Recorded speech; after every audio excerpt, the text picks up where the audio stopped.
Ternyata orang-orang barat itu sudah membuat ilustrasinya Pak, gambarannya kalau sampai terjadi. Dan pengertian orang barat ini siapa? Hollywood. Karena Hollywood itu senang sekali bikin film-film yang sumber gagasannya dari Quran dan Sunnah tanpa pernah mau menyebutkan sumbernya dari mana. Dia akan menyelimuti seluruh wilayah timur, seluruh wilayah barat ya. Ini gambaran dari ruang angkasanya ya. Kita belum lihat dari daratannya, nanti dari daratan diperlihatkan.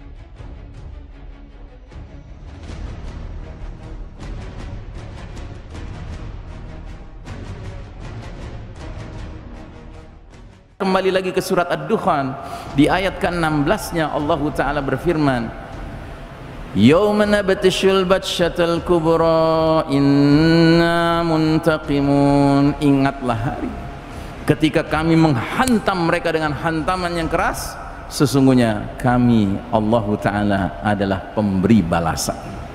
Jadi Dukhan ini disebabkan oleh hantaman keras yang datang dari langit.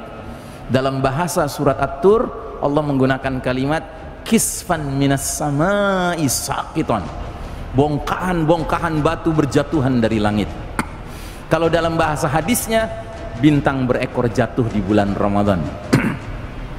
Kalau dalam bahasa modernnya, meteor ya. Jadi meteor akan jatuh menghantam planet kita ini. Planet kita ini diciptakan Allah ada perisainya Pak, tamengnya, namanya lapisan atmosfer. Menurut para ilmuwan, di jagat raya kita ini Pak, berseliweran di sekitar planet bumi kita ini meteor-meteor yang ukurannya raksasa, besar sekali, yang kalau satu saja melintas dan menabrak planet kita ini, itu dahsyat. Kata ilmuwan, karena ada tamengnya, meteor raksasa ini akan pecah, tapi pecahannya akan ada yang lolos, menabrak daratan, menabrak lautan. Dan yang lolos ini ukurannya ada yang sampai garis tengahnya 2 km Pak. Batu garis tengahnya 2 km, bergerak dengan kecepatan puluhan ribu kilometer per jam. Kalau dia menabrak daratan, tentu dia akan menimbulkan kepulan asap kayak bom nuklir. Tetapi bom nuklirnya berlipat-lipat kali dari bom nuklir biasa. Makanya cendawan asapnya itu akan meluas sampai menyelimuti seluruh wilayah timur dan barat, kata Nabi. 40 hari 40 malam kita hidup dalam kegelapan. Itulah peristiwa Ad-Dukhan. Sementara bongkahan-bongkahan yang jatuhnya di laut, di samudra, menimbulkan apa Pak? Tsunami. Tapi tsunaminya bukan tsunami yang dinding airnya 5 meter, 20 meter, 30 meter, tidak Pak, ratusan meter. Menurut salah seorang ilmuwan, dia bisa sampai 235 meter Pak ketinggiannya. Tentu kalau dia menghantam daratan, maka wilayah-wilayah tertentu yang lebih rendah dari 235 meter itu akan terbenam. Nah itulah fenomena pembenaman di timur, pembenaman di barat gitu. Nah jadi saudaraku rahimakumullah, yang paling penting kita pahami, ternyata orang-orang barat itu sudah membuat ilustrasinya Pak, gambarannya kalau sampai terjadi. Dan pengertian orang barat ini siapa? Hollywood. Karena Hollywood itu senang sekali bikin film-film yang sumber gagasannya dari Quran dan Sunnah tanpa pernah mau menyebutkan sumbernya dari mana. Pokoknya mereka mau nyari duit aja, mau menghibur saja. Nah buat kita ini sarana tafakur. Nah salah satu klip videonya judulnya Apophis. Apophis ini nama apa Pak? Nama meteor yang ukurannya besar. Bahasa Latin, kalau bahasa Inggrisnya apa? The Destroyer, sang penghancur. Karena menurut mereka kalau sampai meteor ini menabrak planet kita Pak, disasternya, kehancurannya itu seperti yang digambarkan dalam film ini. Mari kita lihat sejenak.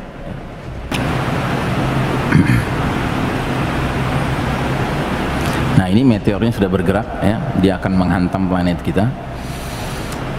Nah begitu dia touchdown itu artinya mendarat ya, maka dia segera menimbulkan kepulan asap yang bentuknya seperti cendawan kayak bom nuklir meledak. Cuman kekuatannya berlipat-lipat kali dari bom nuklir yang biasa.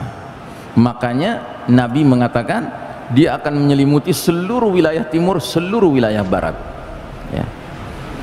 Ini gambaran dari ruang angkasanya ya. Kita belum lihat dari daratannya, nanti dari daratan diperlihatkan.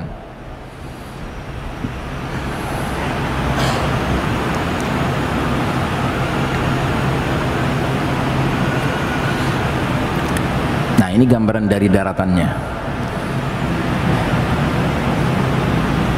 Nah, ketika dia melintas lalu touchdown, lihat dampak yang dia timbulkan. Nah, ini menurut teorinya, titik di mana jatuhnya bongkahan batu itu 200 km radius, itu semua orang tewas, Pak. Jadi kira-kira kalau jatuh nauzubillah di Surabaya, penduduk Jombang aman nggak? Surabaya Jombang berapa kilo, Pak? 100 kilo? Hah? Hah? Kurang dari 100, habislah ya. Nah, belum lagi serpihan-serpihan dari bongkahan-bongkahan meteor itu berjatuhan kayak rudal-rudal, Pak. Kata Nabi, dukhan ini akan memenuhi semua yang ada di timur dan di barat. Jadi seluruh dunia gelap gulita, menyelimuti selama 40 hari dan 40 malam. Adapun bagi orang beriman, dia terpapar dukhan menyebabkan semacam zukmah, pilek atau flu. Sedangkan bagi orang kafir, dia akan seperti orang mabuk, keluar cairan dari lubang hidung, lubang telinga dan duburnya. Jadi kayak zombie-zombie gitu orang-orang kafir itu ya. Dalam riwayat yang lain lagi dari putranya Umar bin Khattab dikatakan, kabut asap ini akan masuk ke telinga orang kafir dan munafik, sedangkan kepala mereka dirasakan seperti kepala hewan yang terpanggang. Jadi dia dikatakan azab yang pedih, terutama bagi orang kafir dan munafik. Kalau bagi orang beriman, dia mengalami kesulitan juga, tetapi kesulitannya sebatas pilek, flu. Bayangkan.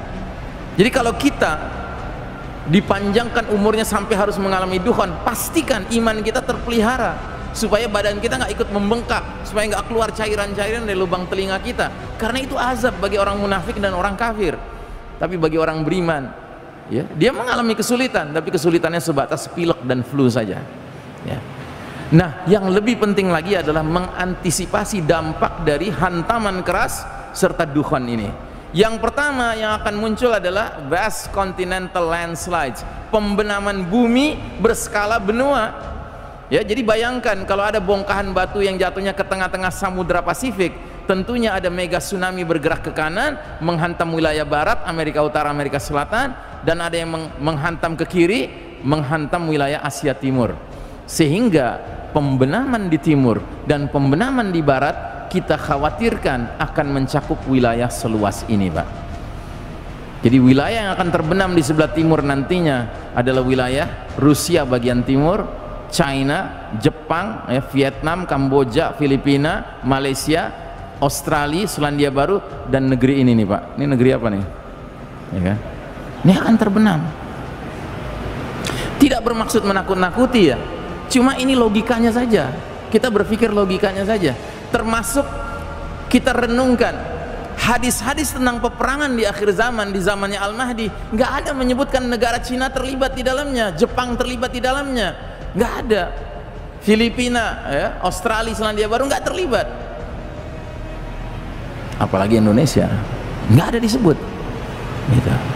Kalau India masih disebut, perang di akhir zaman melibatkan negara India masih disebut. Ya. Begitu juga yang sebelah barat, wilayah yang kita khawatir akan terbenam adalah Amerika Utara dan Amerika Selatan. Ini semuanya terbenam. Makanya tidak ada satu hadis pun menyebutkan di akhir zaman ada perang lawan Amerika, nggak ada. Ya jelas nggak ada dong Ustadz. Nama Amerika kan belum ada di zaman Nabi. Oh enggak. Ada hadis tentang peperangan antara kaum muslimin dengan kaum Yahudi. Ini hadis tentang akhir zaman juga. Kata Nabi, kalian umat Islam akan berada di sebelah timur dari Nahrul Urdun, sedangkan Yahudi di sebelah barat dari Nahrul Urdun, sungai Jordan. Yang pada masa itu tidak ada seorang sahabat pun yang ngerti Urdun itu di mana. Nggak ada yang tahu. Jadi kalau Nabi mau atas kehendak Allah, bisa saja Nabi menyebutkan negara Amerika terlibat dalam perang-perang di akhir zaman. Tapi kenapa Nabi nggak sebut? Jangan-jangan karena wilayah ini sudah terbenam, Pak. Gitu. Nah, jadi pembenaman di timur dan di barat boleh jadi menenggelamkan banyak sekali wilayah karena mega tsunami yang terjadi, tetapi mungkin menyisakan dataran-dataran tingginya.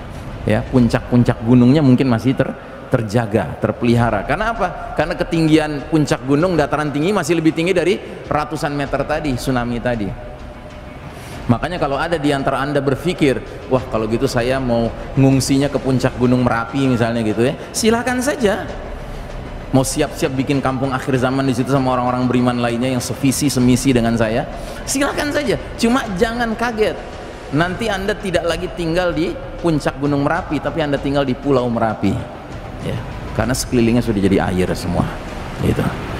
Kemudian yang kedua, yang akan timbul apa? Significant depopulation, ya, pengurangan populasi planet bumi ini secara signifikan karena banyak yang tewas, Pak. Ya bayangkan, ini kan wilayah-wilayah yang penduduknya banyak sekali, Pak. Apalagi negeri yang warnanya kuning ini. Negeri apa nih? China. 2 miliar, Pak, penduduknya. Penduduk bumi aja 7 miliar, dia 2 miliar sendiri, Pak. Makanya saking banyaknya sebagian sudah mulai diekspor paksa ke sini kan. Gitu. Nah, kalau kita ngerti skenario akhir zaman, kita tinggal bilang sama mereka-mereka yang pada kesini ini, ya silakan lu datang ke sini, lu bakal tenggelam lo. Nah, gitu. Sambil kitanya harus punya rencana. Kitanya kemana? Ya kita harus hijrah, Pak. Kan Nabi dulu hijrah, ya kita juga harus hijrah, Pak. Nah, kira-kira kita hijrahnya kemana? Ya kita hijrah ke tempat pemimpin kita bakal muncul. Pemimpin kita siapa? Al-Mahdi.